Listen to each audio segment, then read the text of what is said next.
Hello guys, welcome back my YouTube channel. तो दोस्तों, मेरा नाम है राहुल कौर, आप देख रहे हैं मेरा यूट्यूब चैनल।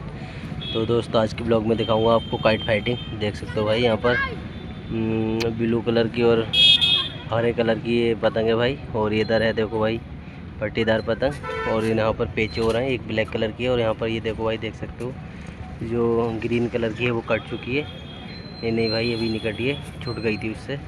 बाकी ये बच्चे देख सकते हो, ये वाला बच्चा उड़ा रहा है, सामने वाला एक बच्चा इधर है, ये पार कर रहा है। और काफ़ी देखो भाई, ये दोनों में पेचे होते हुए ये देखो भाई टक्कर की है। देखो भाई कट चुकी है यहाँ पर, और ये लिप जाने की कोशिश है भाई।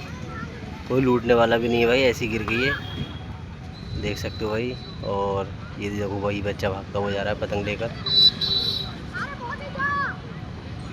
तो आप देख सकते हो भाई, ये देखो एक सामने उड़ रही है। अगर भाई ब्लॉग हमारा पसंद आता है तो वीडियो करें लाइक और चैनल को सब्सक्राइब।